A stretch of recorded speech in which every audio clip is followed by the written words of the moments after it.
राज्यात थंडीचा पारा चांगलाच घसरलाय। विदर्भ मराठवाड्यानंतर आता मुंबई ठाण्यातही थंडी वाढली। शहरात थंड वारे वाहत असून पारा 19 अंशांपर्यंत घसरलाय।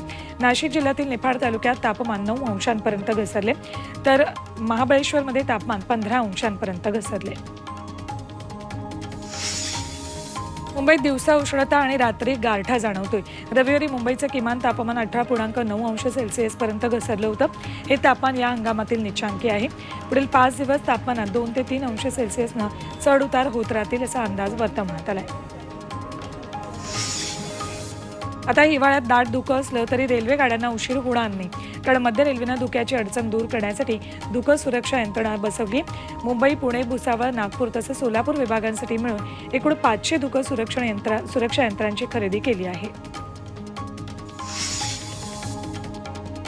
माजी मुख्यमंत्री उद्धव ठाकरेंनी केंद्रीय गृहमंत्री अमित शाह आणि भाजपावर हल्ला। अमृत नोनी आर्थो प्लस, ये एक प्रूवन फॉर्मूला है। इसमें मौजूद नोनी फल के गुण और आयुर्वेदिक जड़ी बूटियां शरीर को जरूरी पोषक तत्व देने के साथ साथ हड्डियों और जोड़ों के घिसने, उनमें होने वाले सूजन और दर्द को रोकने में मदद करता है। दर्द मुक्त जीवन के लिए अमृत नोनी आर्थो प्लस। बोल केलाय। प्रभू श्रीराम तुमची प्रॉपर्टी आहेत का, असा थेट सवाल माजी मुख्यमंत्री उद्धव ठाकरेंनी केलाय। मीरा भाईंदरमधल्या गोवर्धन पूजा समारोह सोहळ्यात ते बोलत होते। यावेळी त्यांनी केंद्रात आमचं सरकार येणार आणि आणणारच असा निर्धार व्यक्त केलाय। अयोध्येतल्या राम मंदिर निर्मितीला आता चांगलाच वेग आलाय। 22 जानेवारीला मंदिरात रामलल्लाची प्रतिष्ठापना होणार आहे, त्यामुळे लगबग वाढली।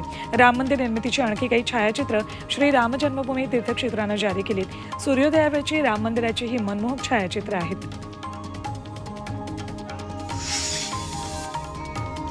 अयोध्येतल्या भव्यदिव्य राम मंदिरात श्रीराम मूर्ती प्राणप्रतिष्ठा सोहळ्यासाठी तेलंगणातून चांदीची वीट भेट दिली जाते। यासाठी तेलंगणातील रामभक्त सायकलवरून अयोध्येला निघालेत। त्यांचं यवतमाळच्या पाटणबोरीमध्ये स्वागत झालं। तब्बल 1150 किलोमीटर अंतर पार करून ते 2 जानेवारीला अयोध्येत पोहोचतील। पंढरपूर विठ्ठल मंदिर समितीकडे काही दागिन्यांची नोंदच नसल्याचं लेखापरीक्षण अहवालात समोर आले। 2021-22च्या अहवालात 315 दागिन्यांचा समितीकडे उल्लेखच नाहीये। चांदीचा पानपुडा, पीकदाणी, चांदीची दांडी असलेला हातपंखा, कुंकवासाठीची लहान वाटी, सोन्याची नथ तसंच देवमंदिरातील दरवाजासाठीच्या चांदीची नोंद नाहीये। मार्गशीर्ष महिन्यानिमित्त पंढरपूरमध्ये विविध महाराजांच्या धार्मिक कथांचं आयोजन केले, त्यामुळे पंढरी नगरी भक्तांनी फुलून गेली। तर श्री विठ्ठल मंदिराकडे जाणाऱ्या रस्त्यावर विद्युत रोषणाईच्या कमानी उभारण्यात आल्यात, यामुळे संपूर्ण परिसरात रोषणाईचा झगमगाट दिसतोय। शनी शिंगणापूर देवस्थान कर्मचारी आणि विश्वस्त मंडळाची 3री बैठकही निष्फळ ठरल्यानं 26 डिसेंबरपासून देवस्थान कर्मचारी संपावर जात आहेत। शैक्षणिक पात्रतेनुसार हुद्दा आणि पदनिश्चिती, 5व्या वेतन आयोगानुसार 2003 ते 23 पर्यंतचा फरक या आणि इतर मागण्या आहेत। या संपामुळे भाविकांना फटका बसू शकतो। उजाच्या द्वारकामध्ये महिलांनी विक्रमी महाराज केली। यात सौराष्ट्र आणि परिसरातून अहिर समाजाच्या 37,000 महिलांचा सहभाग होता। अखिल भारतीय अहिराणी महाराज संघटनेनं ही महाराज भगवान श्रीकृष्णाची सून उषा हिच्या स्मृतीप्रित्यर्थ आयोजित केली।